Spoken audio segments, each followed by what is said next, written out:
चलिए तो JEE advance doubt discussion series का अगला क्वेश्चन लेते हैं। क्वेश्चन ये है, a dipole having dipole moment P is placed in front of a solid uncharged and conducting sphere as shown in the figure. तो यहां पे देखिए एक फिगर गिवन है आपको, एक स्फीयर आपको दिख रहा है, सॉलिड है, कंडक्टिंग है और इस पे एक पॉइंट ए दिया जा रहा है। कह रहे हैं the net potential at point A lying on the surface.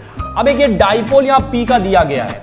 आपको पहले तो एक रिजल्ट रिकॉल करा देता हूं कि कोई डाइपोल गिवन है, उसकी जनरल पोजीशन पे अगर हम निकालना चाहें कि पोटेंशियल क्या होता है, तो पोटेंशियल का फॉर्मूला क्या आता है, V इज इक्वल टू के वही है आपका 1/4πε0। तो K P cos theta upon R square minus A square cos square theta. देखते हैं जरा हमें यहाँ पे थीटा वीटा कुछ लेना है नहीं लेना, भी समझ में आएगी बात। तो पॉइंट ए पे आपको डाइपोल मोमेंट निकालना है। देखिए ऐसा है, पहली बात तो ये एक कंडक्टिंग स्फीयर है। आपको मालूम होगा कि किसी भी कंडक्टिंग स्फीयर को अगर even if it is a solid sphere, आप इसके अंदर अगर कोई चार्ज छोड़ोगे, पहले पूरी बात समझिए, ये आपका एक कंडक्टिंग स्फीयर है, आप उसके अंदर भी अगर कोई चार्ज छोड़ेंगे तो क्या है कि सारे चार्ज एक दूसरे को रिपेल करके कहां पे भगा देंगे, सरफेस के ऊपर भगा देंगे। तो इसलिए सरफेस के अंदर कोई इलेक्ट्रिक चार्ज जो एक्सेस में आप डाल रहे हैं वो एग्जिस्ट नहीं कर सकता, वो कहां पे पहुंच जाएगा, सरफेस के ऊपर पहुंच जाएगा। इसलिए जो ये कंडक्टिंग स्फीयर होता है, कंडक्टिंग स्फीयर के अंदर इलेक्ट्रिक फील्ड इंटेंसिटी 0 मानी जाती है, पहली बात।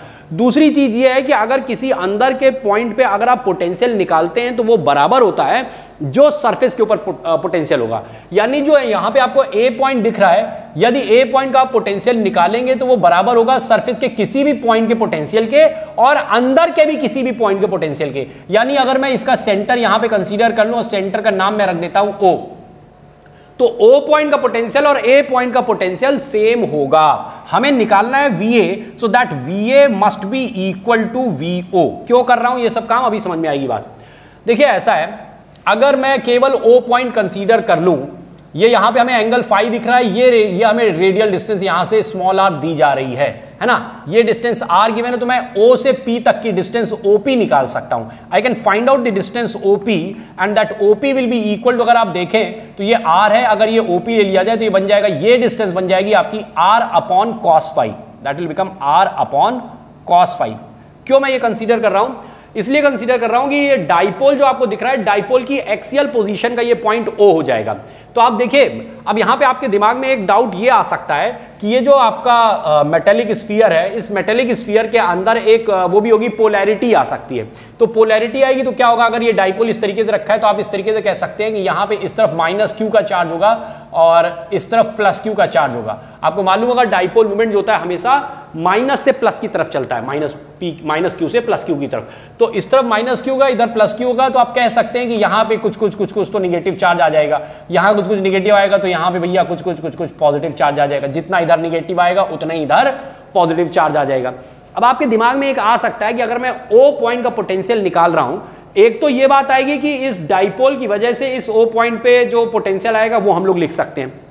दूसरी बात, ये जो पोलराइज्ड चार्ज है, इस पोलराइज्ड चार्ज की वजह से या इंड्यूस्ड चार्ज जो है, इस इंड्यूस्ड चार्ज की वजह से वहां पे पोटेंशियल पे क्या फर्क पड़ेगा। भाई सीधी सी बात है, जितना इधर निगेटिव होगा उतना ही इधर पॉजिटिव चार्ज होगा। अब आपको मालूम है कि जो वो होता है आपका इलेक्ट्रिक पोटेंशियल, ये एक स्केलर क्वांटिटी है, तो भाई इसकी वजह से जितना निगेटिव वर्क डन करना पड़ेगा, इसकी वजह से उतना ही पॉजिटिव वर्क करना पड़ेगा। तो इंड्यूस्ड चार्ज की वजह से, अगर V इंड्यूस्ड चार्ज की वजह से मैं लिखूं तो वो कितना मिलेगा आपको, 0 मिलेगा, क्योंकि जितना इधर निगेटिव चार्ज आएगा उतना ही इस तरफ पॉजिटिव चार्ज आ जाएगा। अब हम कुछ नहीं करने वाले, हम क्या करेंगे, इस पूरे स्फीयर को एक पॉइंट चार्ज की तरह, पॉइंट की तरह O की तरह हम ट्रीट करेंगे और हम वहां का पोटेंशियल लिख सकते हैं। तो VO अगर मैं लिखूं तो VO की वैल्यू कितनी आ जाएगी। अब आप इसको एक्सियल पोजीशन पे आ जाइए, डाइपोल की एक्सियल पोजीशन पे क्या हो जाता है, थीटा की वैल्यू आपको 0 रखनी होती है। थीटा 0 रखेंगे, cos 0 की वैल्यू 1 हो जाएगी, यहां भी cos 0 की वैल्यू 1 हो जाएगी।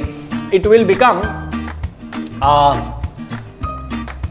KP अपॉन R स्क्वायर और -A² आएगा। चूंकि A वगैरह कुछ दिया नहीं है तो मैं उसको नेग्लेक्ट कर दूंगा, क्योंकि वो बहुत छोटा मान के चलेंगे, तो उसको नेग्लेक्ट कर दूंगा, अपॉन R² आ जाएगा। लेकिन R कौन सा, जो आप OP लेंगे, तो मैं इसको समथिंग कुछ R0 कह देता हूं। मान लीजिए मैं इसको कुछ R0 कह देता हूं, तो R0 का स्क्वायर कर देंगे। यहां पे सिंपल सा क्वेश्चन हो गया, KP अपॉन R² और cos स्क्वायर फाई, इस तरीके से आ जाएगा। So your answer will be P cos square alpha upon are square ये आ रहा है ना, तो बी पार्ट मेरे ख्याल से ये पी यहाँ पे नहीं दिया, चलिए पी होगा ये, इसका मतलब यहाँ पे है K P cos square alpha upon are square. ठीक, so this will be the answer. बात क्लियर हो गई?